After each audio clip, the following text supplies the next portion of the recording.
Hey guys, Dave the On Station here. I'm going to share with you guys something I recently got started in, which is security contracting. Now, I had a pretty atypical start into this, and don't get me wrong, I am very new at this. I've gone out, let's see, 3 times now, and you know, I'm going to share with you a little bit about it. So, essentially, unless you've been living under a rock, you know there's a lot of kind of civil unrest and stuff going on right now, protest demonstrations with the whole George Floyd situation. That actually happened in Minnesota, about an hour and a half away from where I live. So what happened was one of the buddies I served with is a partner in a security firm, and they were tasked with providing armed security for the news crews that were going out and covering the demonstration. So essentially, they had everybody there, a ton of reporters and all that, and really they needed some help. So my buddy, called me up one day and was like, "Hey man, we're really short-staffed. Do you think you can get up here?" And I'm like, "Sure. What's for?" And he kind of brought me up to speed and stuff. And he's like, "I know you're solid. I know you're good to go. I know you're not a combat vet, but between your job and what I've seen you do while we served together, you're solid. You'll do well." So I said, "Yep. Let me pack a bag and let's go up." Initially, the first day was Friday the 29th. And I went up there not knowing a whole lot. I brought a couple of extra tourniquets with me. I had my sidearm with me. We were told to kind of dress pretty low profile and just do a one-to-one security ratio with these reporters that we're protecting. Now, typically what happens is you have to go through like a vetting process. You typically are military, law enforcement, or something like that. I'm not saying you need to go out and be a Navy SEAL or anything like that, but most of the guys at the very least that I met up with were combat vets or had a significant law enforcement experience. So keep that in mind. There are companies out there that will hire you without any experience and kind of train you, or train you, bring you up to speed, and all that stuff. But any bit of experience helps. Especially, there's a lot of people that that think they want to get into this that have that type of experience. So just keep that in mind. The next thing is armed versus unarmed. Depending on where you live, what states and cities and stuff, may require you to have like a security guard license or permit or something like that. Minnesota does not. All you need is a permit to carry and then somebody willing to pay you. So that's the way it operated. There is a liability form and all that shit, but that can vary from company to company. So like I said, first day we got up there. Initially, it was actually pretty cool. It started off as a true protest demonstration. People had signs and chants and speakers. They were cleaning up after themselves, making sure people had enough water and food and that type of stuff. As the night progressed, the sun started to set. All hell broke loose. It turned into a true riot and stuff. Now, like I said, I went up there. I had a couple extra tourniquets, some quick clot, my cell phone, my sidearm. That's pretty much what I had. We ended up, we were right in the hot areas, so we ended up getting tear gas and flashbang and all that kind of stuff. So that was pretty unfortunate, but that kind of comes to the territory, especially in a situation like what's going on in our country right now. The next day I went back. I decided to bring a little bit more gear with me.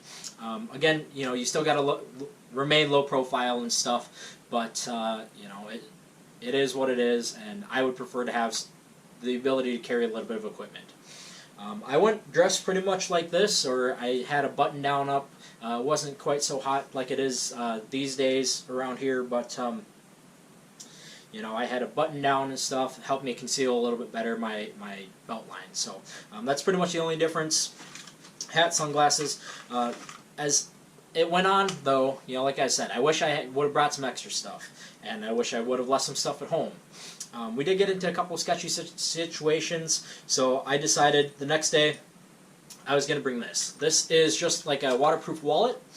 It's pretty impact resistant, carries what you need to. So what I kept in here was my driver's license, a little bit of cash, and my permit to carry. And then I just had my single car key on there. The rest of my wallet stayed at home. You know, less you can lose, the better it is, right? The next thing was I brought my bag here. So this bag, while it still is kind of a tactical bag, you know, it does, you know, look pretty low profile. Almost everybody up there had some sort of backpack on, you know, masks, the whole lot. So I don't think I stood out too much running this. Now, if you saw my EDC video, it does share some of the same stuff in here, but I have taken some stuff out and removed, and then put some different stuff in. We'll get to that in a second. But again, you know, cell phone, knife. Like I said, I left my wallet at home. You know, I had a water bottle that I kept in my pocket, whatever. You know, just the normal stuff that I carry everywhere. That being said, we'll get to the bag here. So just in the outside pocket, you know, this bag is super nice. It's pretty light, really thin and stuff, so moving around, not a big issue. This was the thing that I wish I would have brought the very first day the most. This is a flashlight, Surefire backup light. It's got a bright and a low light button on there. Surefire is super reliable. This definitely would have fit in a pocket, so I wish I would have had this, didn't have it. Made sure to bring it the second day. Got a lock. I guess I added the key to the lock in there, and then I just had a backup knife. This wouldn't be used for self-defense or nothing, but in the event I lost my knife or whatever, I had a backup. You can't go wrong having a decent blade, especially something like this. This is a Cricket, I think just like a boot knife is what it was called. Minimalist, I don't know. But something just small if you need to cut some rope or whatever. Can't hurt having an extra blade. In there, I think I've just got another pen light. Yeah, a little bit of change. Stuff that's left over. Outside pocket, didn't have a whole lot in here. Just to help keep, you know, I'm not bringing anything I don't need. So I didn't keep anything else in this outer pocket.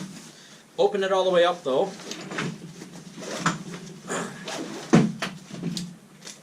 Gas mask. So this was also something I wish I would have brought that I didn't that first day. Tear gas sucks. I actually think they were using CS gas, not actual tear gas. So this would have helped a lot, you know, keep the stuff out of my eyes and save me from coughing up a storm. So definitely wish I would have brought this. The other stuff in here, pretty similar to my EDC stuff. I kept my trauma pack in here for me, and then I brought this other bag here. Again, rips out some Nomex gloves. I know there was a lot of fires and stuff up there. You know, we weren't hired to put fires out or anything like that, but you know, the potential for getting burned or having to handle something hot, while these aren't going to do a whole lot, they're better than nothing. They are fire resistant, so I decided that was probably a good idea.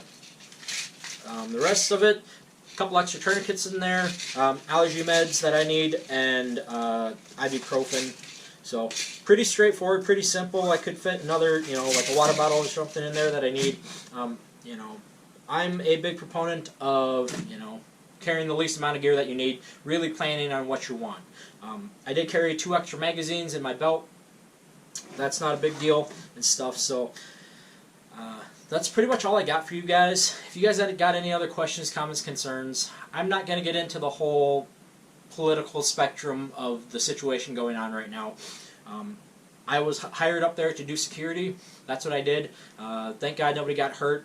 We got into some pretty sketchy situations and stuff, but you know, that's part of the job. We went in there knowing what we were getting into. So if you thought this video was cool, don't forget to like, comment, subscribe. Thank you very much. We'll see you next time.